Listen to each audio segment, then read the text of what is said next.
Bienvenue sur Ciné Sensei, voici les sorties de la semaine, générique, être passionné c'est être fan.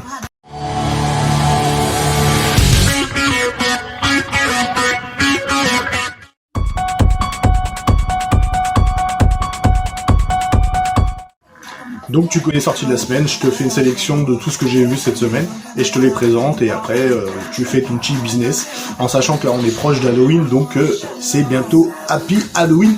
Donc toute la sélection que je t'ai fait c'est une spéciale Halloween. C'est parti.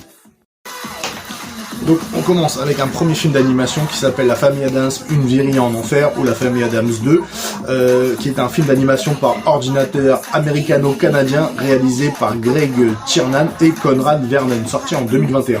C'est également le premier film des studios MGM sorti en VOD aux États-Unis et au Canada en raison de la pandémie Covid-19 et l'augmentation des cas de variant Delta du CRS-CoV-2. À la suite du premier film, La Famille Addams, qui est sorti en 2019, il est annoncé qu'une suite du film devrait sortir en salle le 22 octobre 2021. Et elle sera réalisée par Greg Tiernan et Conrad Vernon.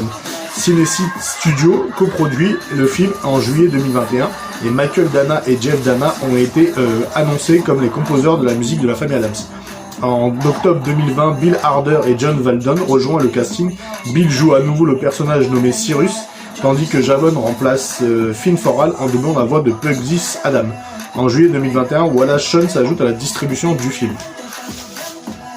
La Famille Addams sort aux États-Unis le 1er octobre 2021. Le film est également disponible à la sortie en vidéo, en VOD, sur demande le même jour. La sortie, originellement prévue le 22, a été décalée le 21 janvier 2020 à cause de le dernier James Bond, Mourir peut attendre, du coup, qui devait sortir le 8 octobre. En août 2021, le film se voit décaler la sortie en vidéo sur demande et en salle le même jour aux États-Unis sur Canada.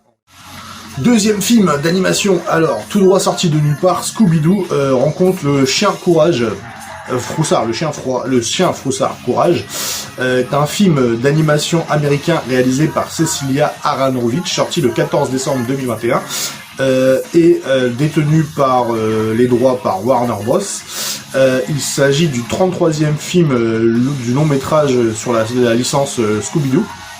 Lorsque le groupe de mystères associés suit Scooby-Doo de nulle part à nulle part, la ville elle s'appelle nulle part, au Kansas, il tombe sur un objet maudit suite dans la ferme Bedge qui attire l'attention d'une armée de cigales laissant Scooby et ses amis en équipe avec Courage et ses propriétaires Eustache Muriel Bedge pour arrêter la manifestation de l'essaim. Donc tout simplement, c'est un nouveau film d'animation sur Scooby-Doo, si tu connais la licence, j'ai pas besoin de te la présenter. Du coup, tout simplement, ce que je peux te dire, c'est que ça reste sympa, c'est du Scooby-Doo, c'est drôle, c'est fun, donc c'est très bien pour les enfants, si tu veux passer un bon moment avec tes enfants. Donc, on commence avec la série de la semaine, qui n'est autre que Chucky. J'étais surpris d'ailleurs que la série Chucky arrive. Pourquoi pas après tout. Donc c'est une comédie horrifique créée par Don Mancini, création de Mancini, et production c'est Harley Penton et Alex Elderton. Les acteurs principaux sont Brad Dourif et Fiona Dourif, Zachary Arthur et Olivia Aline Lind. Ok, tout simplement. Compliqué les noms, désolé. Chucky est une série télévisée horrifique américaine créée par Don Mancini, diffusée depuis le 12 octobre 2021, le 12 octobre 2021, en simultané sur Sci-Fi et UCA Network. Elle fait suite au film Le Retour de Chucky sorti en 2017. Donc cette série est inédite dans tous les pays francophones. Alors l'histoire, le pitch est simple, c'est à Hackensack, lors d'un vide-grenier, un ado solitaire prénommé Jack trouve une poupée brave gars. Son côté vintage pousse Jack à l'acheter, mais cet achat se révèle être un cadeau empoisonné lorsque de nombreux meurtres se produisent dans cette petite ville où règne le mensonge et l'hypocrisie. Le passé de Chucky refait surface comme d'anciens allées et de vieux ennemis. Ouais, donc tu connais Chucky, il y a eu plusieurs films, il y en a eu tellement que je sais même pas combien il y en a exactement. Donc du coup, ça reprend exactement la suite du reboot qui a été fait en 2017. Voilà, il y a que 2 épisodes pour l'instant qui sont sortis, comme elle est sortie récemment. Qu'est-ce que j'ai trouvé en soi? Pour l'instant, elle promet pas grand-chose. C'est juste du Chucky classique, donc ça fait plaisir de voir la série de Chucky. Mais bon, pour l'instant, on est qu'au début de la trame, donc je peux pas te dire plus que ça, à part d'aller voir les bandes annonces et pourquoi pas Allons voir s'il arrive à se moderniser ou pas. Ça fait tellement d'années qu'il est là, ça va être compliqué de se moderniser. Alors deuxième série, une nouvelle série aussi est arrivée récemment sur le Amazon Prime Video qui s'appelle Souviens-toi l'été dernier ou le Pacte de silence, qui est une série télévisée américaine développée par Sarah Goodman et diffusée depuis le 15 octobre 2021 sur la plateforme de la service Prime Video. Produit par James Long, la série est une adaptation une adaptation libre du roman Comme un mauvais rêve de la romancière Lois Duncan, publiée en 1973. Il s'agit de la 4e adaptation du roman après les 3 longs métrages de la série de films du même titre. Alors, le pitch, c'est simple, c'est Lennon et Alison Grant sont 2 sœurs jumelles qui viennent sur l'archipel de Hawaï avec leur groupe d'amis qu'elles connaissent depuis l'enfance. Le groupe est composé de Margot, une fille égocentrique et riche, Dylan Skelton, un garçon d'apparence très gentil, de Riley qui gagne sa vie en dealant, et Johnny Layla, le meilleur ami de Margot. Lorsque de leur dernier été, avant de partir dans l'université des 4 coins des États-Unis, ils se réunissent dans une grande fête chez Margot où l'alcool et la drogue coulent à flot. Néanmoins, quand le groupe part en voiture, en plein milieu de la soirée, la virée tourne au drame quand ils renversent accidentellement une personne. Ils décident de s'en débarrasser du corps et de garder le secret. 1 an plus tard, Lennon revient pour la première fois en ville depuis l'accident sur place. Elle fait un macabre découverte dans son placard, accompagne d'une menace annonçant « Je sais ce que tu as fait l'été dernier ». Le groupe va alors devenir la cible d'un mystérieux inconnu alors qu'ils essayent de trouver son identité. Ils vont découvrir la face cachée de leur ville et de ses habitants. Donc qu'est-ce que je peux te dire de Souviens-toi l'été dernier? Donc déjà il y a eu déjà 3 films déjà, ils étaient sortis en 90 ou 97 je crois le premier, en même temps que Scream, c'était dans la grande vague des nouveaux films slasher qui allaient arriver, un film d'horreur, donc était pas mal parce que le premier c'était avec Sarah Michelle Gellar je crois, et il y a eu aussi Jerry O'Connell je crois, enfin bref c'était un film intéressant où c'était les films d'horreur de l'époque sous la vague de Scream tout simplement. Donc en ce qui concerne la série, il y a actuellement, je crois, 5 épisodes sur Amazon Prime. C'est prévu tous les vendredis, d'un nouvel épisode allait arriver. Qu'est-ce que je peux t'en dire? L'histoire est pas mal des jumelles, c'est pas mal du tout. On essaie à tout prix de savoir exactement qui c'est qui commet ces meurtres. Du coup, la tension est pas mal, les acteurs sont plutôt bons. Et du coup, comme ça se passe à Hawaï, ça fait plaisir de voir des belles plages, des jolis paysages, enfin bref. Voilà quoi, comme un teenager classique movie ou série comme tu veux.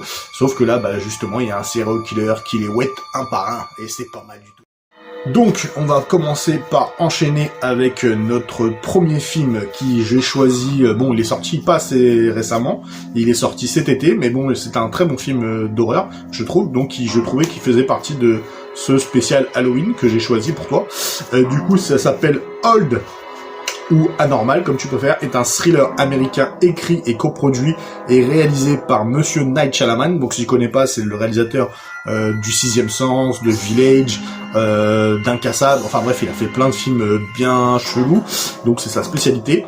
Est sorti en 2021. Il s'agit de l'adaptation du roman graphique suisse Château de Sable, scénarisé par Pierre-Oscar Lévy et illustré par Frédéric Peters. Alors, c'est une famille en vacances découvre que la plage isolée où ils se trouvent les force mystérieusement à vieillir très rapidement en réduisant leur vie entière à une seule journée. Donc c'est assez flippant, donc je tiens à te dire, c'est genre une île déserte avec une bête de plage, une bête de soleil, c'est les vacances et tout. Et en fait, en gros, c'est plusieurs familles qui se donnent rendez-vous sur cette fameuse plage interdite, soi-disant parce que la plage est magnifique. Et du coup, tout, en gros, les demi-heures, ils perdent 1 heure de leur vie, quoi. C'est un truc de ouf. Et en fait, les enfants, ils vieillissent très très très rapidement. Et du coup, c'est très flippant. Et du coup, ils perdent tous un câble. Et c'est là qu'en fait, tu rentres vraiment dans le cœur de l'histoire que je te révélerai pas si tu veux le voir. Et du coup, à voir, parce que c'est un film bien flippant. Et je te le conseille fortement. Donc bien sûr le dernier film, tu as reconnu la musique qui m'a spoil avant que je le dise, donc c'est la film que j'ai choisi, c'est Halloween Kills, qui est le film d'horreur américain réalisé par David Gordon Green, sorti en 2021, 12e film de la série des films Halloween. Il est la suite directe du film Halloween sorti en 2018, initialement prévu pour sortir en 2020. Le film est finalement repoussé d'1 an à cause de la pandémie Covid-19 aux États-Unis. Le film sort simultanément au cinéma et sur les plateformes de streaming Peacock. Donc tu connais Halloween, donc ça met en scène bien sûr le réalisateur qui est David Gordon Green, la musique c'est John Carpenter, avec les acteurs principaux nous avons Jamie Lee Curtis et Jodie Greer et Andy Madichak et Anthony Michael Hale et James Judd Courtney. Donc tout simplement c'est la suite directe de Halloween Kills. Donc Halloween Kills met en scène pour la 6e fois... non, c'est la suite d'Halloween en 2018. Halloween Kills met en scène pour la 6e fois Jamie Lee Curtis dans le rôle de Laurie Strode. La plupart des acteurs du film précédent reprennent également leur rôle dans cette suite. Jodie Judd Courtney reprend aussi son rôle de Michael Myers. Le film marque également le grand retour des personnages apparus dans le premier film Halloween, La Nuit des Masques. De Cal Reacher retrouve son rôle, de Lindsay Wallace, Nancy Stephan celui de Marion Chambers, et Charles Cipher reprend quant à lui son rôle de Late Butler. Entre autres, Anthony Michael Hall incarne également le personnage de Tommy Doyle, interprété par les premiers films par Brian Andrews, qui est le 6e par Paul Rudd. Alors, deuxième film de la trilogie réalisé par David Gordon Green et toujours produit par Blumhouse Productions. Le film marque une volonté de scénariste d'élever la franchise au plus haut niveau de suspense. L'idée est que tant que milieu d'une trilogie, le long métrage doit se concentrer davantage sur l'action et l'agressivité. L'intrigue commence quelques minutes après la fin du précédent film, de 2018, et se concentre sur l'esprit de vengeance qui règne désormais sur la petite ville d'Haddonfield, dont les habitants décident de traquer le tueur d'Halloween et de se faire justice eux-mêmes.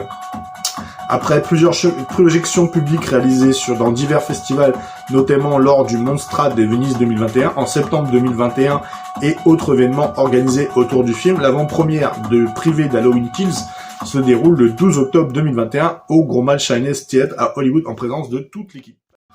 Donc, une suite Halloween Ends qui sera la conclusion de la trilogie de David Gordon Green est prévue pour sortir en 2022, quelques minutes après que Laurie Strode et sa fille Karen et sa petite-fille Allison ont laissé Michael Myers prisonnier du sous-sol en flammes de Laurie. Celle-ci est transportée d'urgence à l'hôpital avec des blessures mortelles en pensant qu'elle est définitivement terminée avec son bourreau de longue date. Mais lorsque Michael parvient à se libérer du piège de Laurie, son bain de sang rituel reprend alors que Laurie combat sa douleur et se prépare à défendre une nouvelle fois sa famille contre lui, et elle lui réussit à insuffler un esprit revanche à toute la ville d'Haddonfield pour se soulever et combattre contre l'ignoble meurtrier d'Halloween. Les femmes et les familles de Strode rejoignent un groupe d'autres survivants du premier massacre de Michael et décident de prendre les choses en main et forment une foule de justiciers qui entreprend de traquer Michael et de mettre hors d'état de nuire une bonne fois pour toutes. Donc qu'est-ce que je peux te dire de Halloween Kills? Donc déjà le Halloween de 2018 était génialissime, ça reprenait direct après le premier Halloween qui était sorti en 1968 qui était La Nuit des Masques, qu'on en a déjà parlé dans un ciné rétro. Donc le 2018 annulait tous ceux les films qui étaient passés après, ça reprenait direct au premier, et du coup le 2018 racontait qu'il était là pour de nouveau s'échapper de l'asile, et là dans la suite d'Halloween Kills ça enchaîne direct, c'est le même moment, c'est la même scène, c'est le même soir d'Halloween, et du coup ce que j'ai apprécié c'est forcément les scènes de kill qui sont vraiment magnifiques, hein. Michael Myers c'est un psychopathe de fou, mais ce qui était aussi pas mal c'est qu'on retrouve les premiers acteurs originaux qui reviennent dans la licence après de nombreuses années, comme Jamie Lee Curtis, pour faire un énième volet des aventures d'Halloween, en sachant qu'il n'en reste plus qu'un pour clôturer la fameuse trilogie qui s'est lancée en 2018. Et franchement, très très bon film, c'est un très bon film pour Halloween, quoi. C'est le top du top, quoi. Allez voir et allez kiffer, et surtout dites-moi des nouvelles. Donc voilà pour cette émission, j'espère qu'elle vous a plu. N'hésitez pas de liker, de vous abonner, à mettre la petite cloche, enfin bref, vous connaissez la chanson. Gardez le fan spirit en vous, et être passionné, c'est être fan. Allez, ciao.